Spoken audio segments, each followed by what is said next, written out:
नमस्कार दोस्तों। मंगलवार को उत्तर प्रदेश के मुख्यमंत्री योगी आदित्यनाथ ने लखनऊ के बीजेपी ऑफिस में प्रेस कॉन्फ्रेंस की। इस दौरान सीएम योगी ने कांग्रेस और समाजवादी पार्टी पर जोरदार हमला बोला। उन्होंने कहा कि कांग्रेस ने हमेशा बाबा साहब अम्बेडकर का अपमान किया और दलितों और वंचितों के साथ नाइंसाफी की। उन्होंने भाजपा के पक्ष में कहते हुए कहा कि बीजेपी ही एकमात्र पार्टी है जो बाबा साहब को सम्मान देती है और उनके योगदान को याद करती है। सीएम योगी ने ये भी दावा किया कि कांग्रेस ने बाबा साहब अम्बेडकर के स्मारकों के निर्माण में बाधा डाली और उनकी विरासत को दबाने की कोशिश की। इसके अलावा उन्होंने कांग्रेस द्वारा अम्बेडकर को चुनाव में हरवाने और नेहरू सरकार के दौरान बाबा साहब के खिलाफ प्रचार करने का भी जिक्र किया। सीएम योगी ने समाजवादी पार्टी के पूर्व मुख्यमंत्री अखिलेश यादव पर भी हमला बोला। उन्होंने कहा कि अंबेडकर मेडिकल कॉलेज का नाम बदल दिया गया। इसके अलावा उन्होंने हाल ही में अमित शाह के बयान को लेकर कांग्रेस द्वारा गुमराह करने की कोशिश की बात की और राहुल गांधी से अपील की कि वे अपनी पार्टी और सहयोगियों से माफी मांगे। योगी ने देश की जनता से कहा कि कांग्रेस और सपा की तुष्टीकरण की राजनीति से सावधान रहे और इन्हें आगे से सबक सिखाएंगे।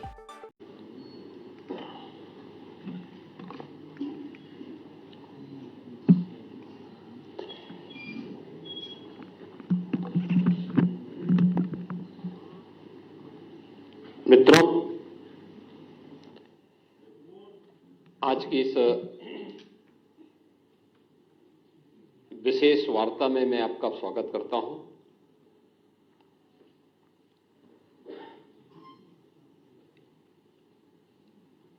ये प्रेस मीट कांग्रेस और अन्य विपक्षी दलों के द्वारा किए जा रहे अनैतिक और असंवैधानिक आचरण की ओर का समय समय पर इन लोगों के द्वारा किए गए भारत के संविधान के शिल्पी बाबा साहब डॉक्टर भीमराव अंबेडकर के अपमान से पर्दा उठाने के लिए, ध्यान आकर्षित करने के लिए अत्यंत महत्वपूर्ण है।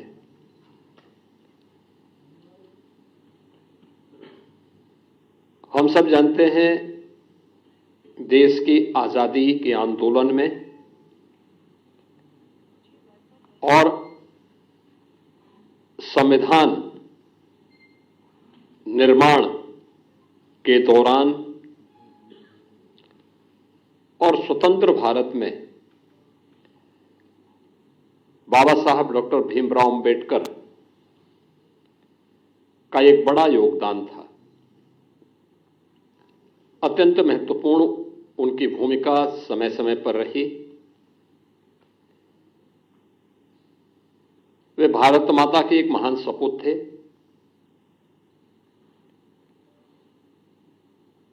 उन्होंने विपरीत परिस्थितियों में तमाम प्रकार के सामाजिक बंधनों का सामना करते हुए उच्च शिक्षा अर्जित की, वित्त और अर्थव्यवस्था के क्षेत्र में, कानून के क्षेत्र में दुनिया की सर्वश्रेष्ठ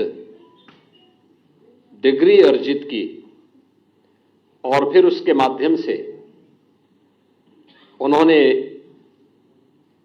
भारत को अपने उस ज्ञान से आलोकित करने में अपनी पूरी ताकत लगाई। भारत के संविधान के शिल्पी के रूप में हर भारतवासी बाबा साहब डॉक्टर भीमराव अंबेडकर के प्रति श्रद्धा और सम्मान का भाव रखता है। एक और भारतवासी के मन में बाबा साहब भीमराव अंबेडकर के प्रति श्रद्धा और सम्मान का भाव, बाबा साहब भीमराव अंबेडकर के सपने का भारत बनाने के लिए भारतीय जनता पार्टी सदैव पूरी ईमानदारी और प्रतिबद्धता के साथ कार्य की है।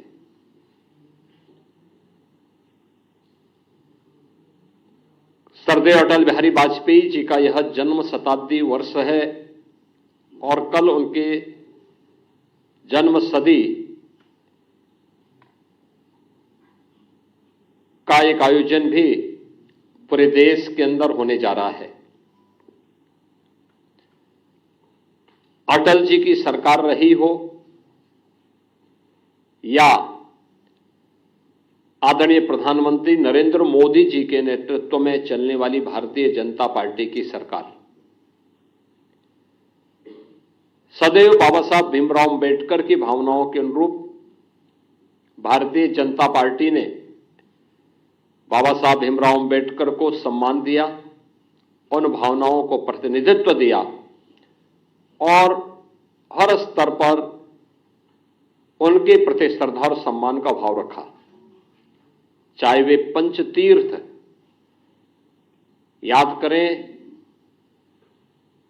बाबा साहब भीमराव अंबेडकर का जन्म मऊ मध्य प्रदेश के जिस क्षेत्र में हुआ था, वहां पर भारतीय जनता पार्टी के तत्कालीन मुख्यमंत्री श्री सुंदरलाल पटवा जी ने स्मारक बनाने का काम किया था और उसका उद्घाटन श्रद्धेय अटल बिहारी वाजपेयी जी के द्वारा किया गया। दिल्ली में अंबेडकर सेंटर के लिए भूमि प्रदान किया था स्वर्गीय चंद्रशेखर जी ने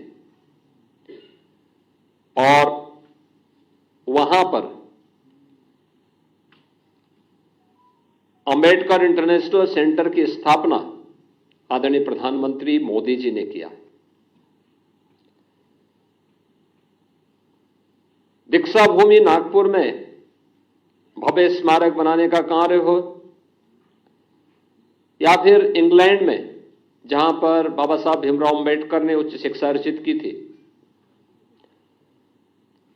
वहां पर बाबा साहब भीमराव अंबेडकर का भव्य स्मारक बनाने का कार्य हो या फिर मुंबई के चैत्य भूमि, ये पंचतीर्थ जो बाबा साहब भीमराव अंबेडकर से जुड़े हुए हैं, ये भारतीय जनता पार्टी ने बनाए हैं और बाबा साहब की स्मृति को जीवंत बनाए रख करके सदैव सदैव के लिए भारत के अंदर वंचितों और दलितों के लिए एक आशा की किरण के रूप में बाबा साहब भीमराव अंबेडकर को सम्मान दिया। आज जो कुछ भी कार्य मोदी जी के नेतृत्व में चलने वाली एनडीए की सरकार के द्वारा किए जा रहे हैं, जिनमें पहली बार दलित और वंचित शासन की योजना का हिस्सा ईमानदारी के साथ बन रहा है, चाहे वह हर घर में शौचालय बनाने का कार्य हो, हर एक परिवार को, वंचित और दलित परिवार को आवास की सुविधा, सिर ढकने के लिए आवास की सुविधा हो, स्वास्थ्य बीमा का कवर देने का कार्य हो, चाहे वह देश के अंदर 80 करोड़ लोगों को राशन की सुविधा उपलब्ध करवाने का कार्य हो, अनुसूचित जाति, जनजाति और अन्य वंचित तबके को शासन की सभी प्रकार की सुविधाओं से आच्छादित करने का कार्य हो, ये सभी प्रधानमंत्री मोदी जी के नेतृत्व में देश के अंदर बखूबी चल रहा है। बाबा साहब भीमराव अंबेडकर इसी बात के लिए सदैव प्रेरणा प्रदान करते थे। इसी प्रेरणा से प्रेरित होकर के भारतीय जनता पार्टी अपने इस अभियान को पूरी ईमानदारी और प्रतिबद्धता के साथ आगे बढ़ा रही है। एक और भारतीय जनता पार्टी उन मूल्यों, उन आदर्शों के प्रति समर्पित होकर के कार्य कर रही है, तो दूसरी तरफ कांग्रेस, जिसका इतिहास देश के अंदर भारत के दलितों और वंचितों का अपमान करना, जिसका इतिहास तुष्टीकरण के आधार पर दलितों और वंचितों को उनके अधिकारों से पूरी तरह रोकने की एक कुत्सित चेष्टा का हिस्सा रहा है, और दूसरी तरफ तुष्टीकरण के आधार पर देश को विभाजन के कगार तक पहुंचाने का कार्य भी कांग्रेस ने किया। कौन नहीं जानता है कि पंडित नेहरू नहीं चाहते थे कि बाबा साहब भीमराव अंबेडकर संविधान सभा का हिस्सा बने। कांग्रेस नहीं चाहती थी कि बाबा साहब भीमराव अंबेडकर को संविधान सभा के ड्राफ्टिंग कमेटी का अध्यक्ष बनाया जाए, और राष्ट्रपिता महात्मा गांधी के हस्तक्षेप के बाद यह संभव हो पाया। और कांग्रेस ने अपनी कुत्सित मंशा का परिचय बाबा साहब भीमराव अंबेडकर के प्रति अपने विद्वेष भावना को तब परिचय दिया जब यूपीए की सरकार थी, और उस समय उन्होंने पाठ्य पुस्तकों के उस कार्टून को, जिसमें बाबा साहब भीमराव अंबेडकर के चित्र को पंडित नेहरू के द्वारा कोड़े मारने के एक कार्टून के माध्यम से दिखाया था, एक कांग्रेस की कुत्सित मानसिकता को दिखाता है। बाद में जब विरोध हुआ तो तत्कालीन मानव संसाधन विकास मंत्री कपिल सिब्बल को माफी मांगनी पड़ी थी और ये पुस्तकों को वापस करना पड़ा था। कौन नहीं जानता है कि बाबा साहब भीमराव अंबेडकर को पहला आम चुनाव 1952 में मुंबई नॉर्थ से, फिर 1954 में उपचुनाव हराने का कार्य भी तो कांग्रेस ने ही किया था। यहां तक कि पंडित नेहरू बाबा साहब भीमराव अंबेडकर के विरोध में प्रचार करने के लिए गए। जब वे बाबा साहब भीमराव अंबेडकर भंडारा से चुनाव लड़ने के लिए गए महाराष्ट्र में, वहां पर भी उन्हें पराजित करवाया कांग्रेस ने। कांग्रेस कभी नहीं चाहती थी कि बाबा साहब भीमराव अंबेडकर संसद में जाएं, दलितों की आवाज बने, वंचितों की आवाज बने, और सदैव उन्हें अपमानित करने का काम करती थी। कांग्रेस लगातार, कांग्रेस की मंशा हमेशा ये रही, और कांग्रेस ने न केवल उन्हें हराया बल्कि उन्हें हराने के लिए बाबा साहब भीमराव अंबेडकर के जो अनन्य सहयोगी थे नारायण काजोलकर, उन्हें तोड़ करके उन्हें ही बाबा साहब भीमराव अंबेडकर के खिलाफ चुनाव लड़वा दिया था। और हम सब जानते हैं कि उन्हें चुनाव लड़ाने के परिणति क्या थी। बाबा साहब चुनाव हारे, और उन्हीं काजोलकर को कांग्रेस ने 1970 में पद्म पुरस्कार से भी सम्मानित किया। कांग्रेस ने बाबा साहब भीमराव अंबेडकर की महापरिनिर्वाण के बाद कहीं भी उनकी स्मारक नहीं बनने दिया। जो भारतीय जनता पार्टी ने सरदार अटल बिहारी वाजपेयी जी के समय और आज आदरणीय प्रधानमंत्री नरेंद्र मोदी जी के समय जो पंचतीर्थ बने हैं, ये भारतीय जनता पार्टी ने बनाए हैं, कांग्रेस ने नहीं। कांग्रेस ने कभी नहीं बनने दिया। बाबा साहब भीमराव अंबेडकर को कभी पद्म पुरस्कार तक नहीं देने दिया। भारत रत्न भी बाबा साहब भीमराव अंबेडकर को तब मिला जिस सरकार में भारतीय जनता पार्टी सपोर्ट कर रही थी। कांग्रेस का इतिहास इसी से आप समझ सकते हैं, जो बाबा साहब भीमराव अंबेडकर ने अपने इस्तीफे के दौर के बाद कही थी। जब उन्हें अपने पद को छोड़ने के लिए मजबूर होना पड़ा था तो उन्होंने उस समय नेहरू सरकार पर आरोप लगाए थे। और यह परंपरा है कि कोई मंत्री अपने पद से इस्तीफा सदन के रहते हुए दे रहा है तो उसे सदन में बोलने का अवसर दिया जाता है। बाबा साहब भीमराव अंबेडकर को नहीं बोलने दिया सदन में, अपमान यहां पे भी किया गया। उनके इस्तीफे को उजागर नहीं होने दिया गया। अपने इस्तीफे में बाबा साहब अंबेडकर इस बात को कहते हैं कि कांग्रेस को वंचितों और दलितों की चिंता नहीं है, पंडित नेहरू को दलितों और वंचितों की चिंता नहीं है, इन्हें मुसलमानों की चिंता है। ये वंचितों और दलितों से ज्यादा महत्व उन्हें देते हैं और मैं वंचित और दलितों की आवाज बनना चाहता हूं।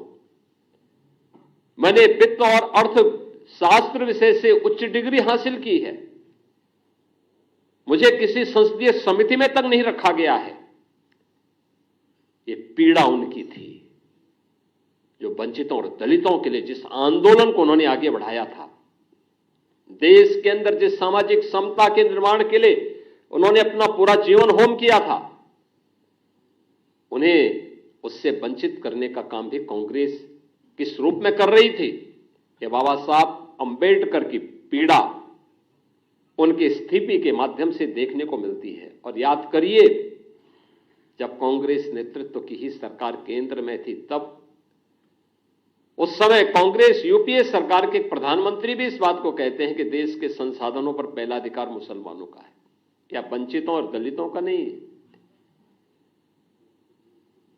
यानी देश को कैसे लोग आपसी बंटवारे का कार्य कर रहे हैं, ये किसी से छुपा हुआ नहीं है।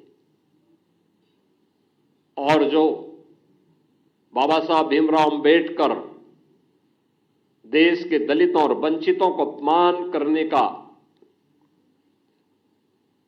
जो एक काला अध्याय कांग्रेस का रहा है, कमोवेश वही परिपाटी समाजवादी पार्टी ने भी अपनाई है। याद करिए, समाजवादी पार्टी की सरकार के समय 2012 में जब सरकार बनी थी, तो तत्कालीन मुख्यमंत्री ने कहा था कि सामाजिक न्याय से जुड़े हुए जो स्मारक हैं लखनऊ में बने हुए, सबको तोड़वा देंगे। यानी उन्हें सामाजिक न्याय के इन पुरोधाओं के स्मारक उन्हें अच्छे नहीं लग रहे थे, और उन्होंने अपने समय में किया भी।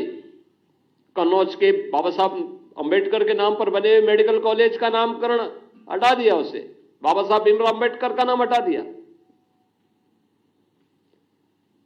लखनऊ में भाषा विद्यालय मान्यवर कांसी राम जी के नाम पर स्थापित था।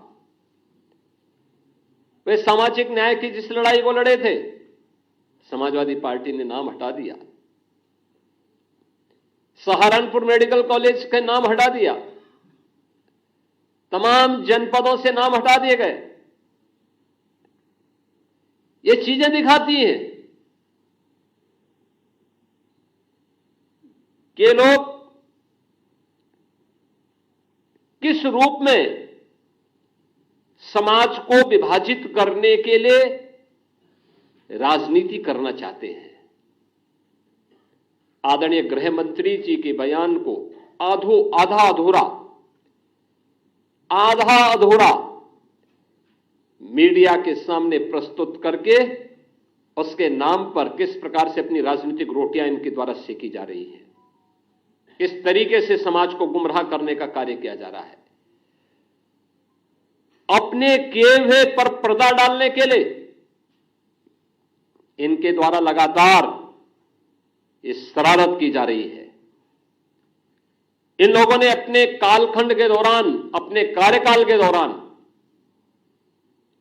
बाबा साहब भीमराव अंबेडकर सामाजिक न्याय के पुरोधाओं और महापुरुषों, दलितों और वंचितों के प्रति जो विद्वेष की भावना इन लोगों के मन में थी, ये आज भी उस प्रकार का आचरण लगातार कर रहे हैं। और यही कारण है कि जो भारतीय जनता पार्टी लगातार प्रधानमंत्री मोदी जी के नेतृत्व में दलितों और वंचितों के लिए नई नई योजनाएं ला रही है, उनके उत्थान के लिए कार्य कर रही है। जीरो पॉवर्टी के लक्ष्य को प्राप्त करने के लिए उन्हें 100% सिचुएशन के लक्ष्य की ओर बढ़ाने के लिए पूरी ईमानदारी के साथ कार्य कर रही है। इन सब के पीछे प्रेरणा बाबा साहब भीमराव अंबेडकर की है। उत्तर प्रदेश में हमारी सरकार ने स्वयं लखनऊ में बाबा साहब भीमराव अंबेडकर के नाम पर बाबा साहब अंबेडकर इंटरनेशनल सेंटर की स्थापना हम लोग कर रहे हैं।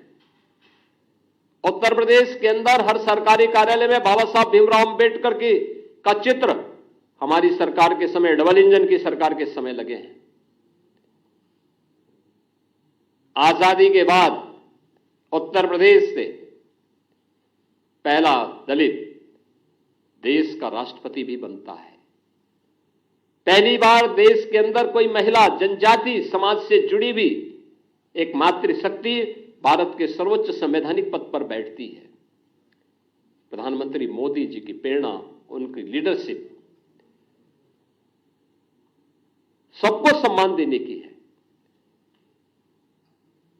गृह मंत्री जी के एक बयान को संसद में, वह भी संविधान दिवस के अवसर पर, और संविधान दिवस का यह आयोजन भी 26 नवंबर की तिथि को संविधान दिवस के रूप में पूरा देश आयोजित करके बाबा साहब भीमराव अंबेडकर के प्रति अपनी श्रद्धा और सम्मान का भाव व्यक्त करेगा। यह प्रेरणा प्रधानमंत्री मोदी जी की है। लगातार 2015 से संविधान दिवस के कार्यक्रम के साथ पूरा देश जुड़ता है। केवल मूल अधिकारों की ही नहीं, कर्तव्यों के बारे में भी जो प्रेरणा बाबा साहब भीमराव अंबेडकर की है, उससे पूरे प्रदेश को, पूरे देश को जोड़ने का कार्य प्रधानमंत्री मोदी जी का प्रयास कि बाबा साहब भीमराव अंबेडकर को सम्मान प्राप्त हो, हर स्तर पर सम्मान मिले। और संसद पर जब इन कार्यों को लेकर के संविधान सभा को, संविधान दिवस को लेकर के चल रही चर्चा का जवाब देते हुए आदरणीय गृह मंत्री जी ने अपना भाषण कर रहे थे। उनके भाषण के छोटे से अंश को लेकर के कैसे कांग्रेस, समाजवादी पार्टी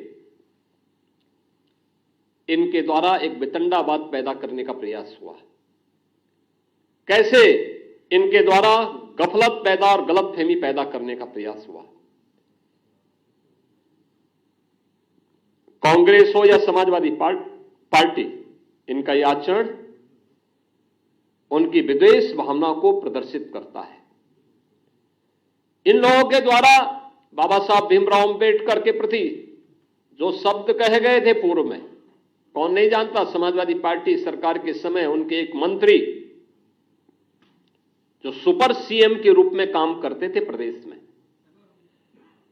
उनके वो वक्तव्य जो बाबा साहब भीमराव अंबेडकर के प्रति उन्होंने किए थे, कौन नहीं जानता है। ये सभी, यही उनका वास्तविक आचरण था। और हम तो कांग्रेस के नेता राहुल जी से कहेंगे, देश की संसद में, संसद परिसर में सांसदों पर हमला हो, यह दृश्य भी देश ने देखा है। क्या यह आचरण उनका संवैधानिक माना जाएगा? क्या कांग्रेस पार्टी का यह आचरण संवैधानिक माना जाएगा? भारतीय जनता पार्टी के 2-2 सांसद चोटिल होते हैं।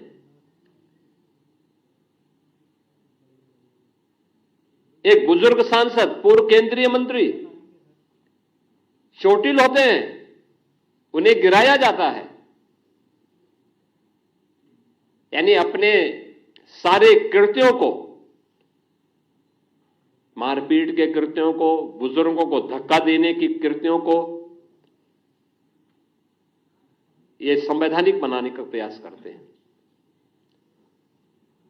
देश की संसद में जब अनुसूचित जाति जनजाति के हितों के लिए या महिलाओं के कल्याण के लिए आने वाले बिल को जब से राहुल गांधी के द्वारा फाड़े जाते हैं, क्या यह आचरण संवैधानिक है? अपने इन असंवैधानिक कार्यों के लिए बाबा साहब भीमराव अंबेडकर का अपमान करने की कांग्रेस की फितरत, चाहे वह कांग्रेस के द्वारा या समाजवादी पार्टी के द्वारा, इन सभी को देश की जनता से माफी मांगनी चाहिए। देश की जनता इनके आचरणों से इन्हें कभी माफ नहीं करने वाली है, क्योंकि आज इनका वास्तविक चरित्र सबके सामने आ चुका है और अपने किए पर पर्दा डालने के लिए ये वर्तमान में समाज में विद्वेष की खाई को और चौड़ा करना चाहते हैं, लेकिन यह इनके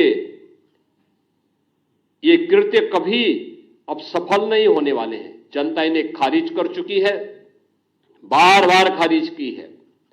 2014 में खारिज की, 2017 में खारिज की, 2019, 2022, 2024 और अभी हाल ही के चुनाव में भी खारिज की है, आगे भी खारिज करेगी।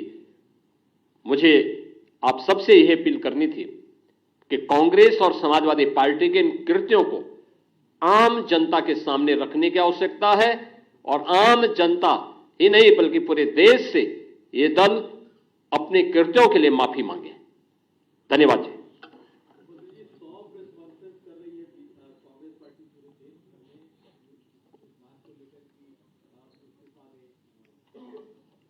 हम यही तो कह रहे हैं कि कांग्रेस को अपने इन आचरणों पर भी बोलना चाहिए, कांग्रेस के इस आचरण पर भी बात की जानी चाहिए। आखिर बाबा साहब भीमराव अंबेडकर को भारत रत्न कांग्रेस के समय क्यों नहीं मिला? बाबा साहब भीमराव अंबेडकर को 1952 में, 1954 के उपचुनाव में और उसके बाद भंडारा के चुनाव में कांग्रेस पार्टी ने उनके खिलाफ चुनाव लड़वा करके, प्रचार करके और साजिश से उन्हें हराने की जो कुत्सित चेष्टा की, क्या इसके बारे में कांग्रेस बताएगी? बाबा साहब भीमराव अंबेडकर को उनकी योग्यता के विपरीत काम नहीं करने दिया गया। वित्त और उद्योग जैसे महत्वपूर्ण विभागों का दायित्व नहीं दिया गया। बाबा साहब भीमराव अंबेडकर को किसी महत्वपूर्ण संसदीय समिति का चेयरमैन नहीं बनाया गया। ये चीजें दिखाती हैं कि बाबा साहब भीमराव अंबेडकर के प्रति कितना विद्वेष का भाव कांग्रेस के मन में था। उनके सहयोगी को तोड़ करके उन्हें चुनाव हराया जाता है। कांग्रेस को इस पे स्पष्टीकरण देना चाहिए और देश की जनता से माफी मांगनी चाहिए।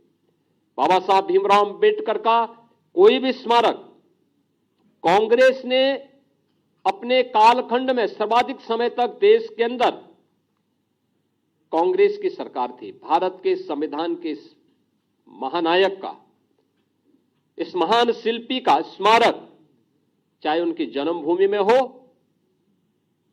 चाहे उनके दिल्ली का जो सरकारी आवास था उसमें हो, उनकी दीक्षा भूमि नागपुर में हो, उनके चैत्य भूमि मुंबई हो या उनकी उच्च शिक्षा की भूमि जहां पर उन्होंने अपनी डिग्री ली थी, उच्च शिक्षा की डिग्री इंग्लैंड में ली थी, वहां पर बाबा साहब भीमराव अंबेडकर को कोई स्मारक कांग्रेस ने क्यों नहीं बनाया? कांग्रेस को इस पर भी सफाई देनी चाहिए और देश की संसद में से राहुल गांधी के द्वारा देश की संवैधानिक मर्यादाओं को, संसदीय परंपराओं को तार-तार करते हुए जो बिल की प्रतियां फाड़ी थी, क्या कांग्रेस इसके बारे में माफी मांगेगी? और कांग्रेस को इसके बारे में देश की जनता को बताना चाहिए। धन्यवाद जी। क्या आपको लगता है कि कांग्रेस और सपा को अपने बयान और कार्यों पर माफी मांगनी चाहिए? इस पर अपनी राय हमें कमेंट बॉक्स में जरूर दीजिएगा। चैनल को सब्सक्राइब करना मत भूलिएगा।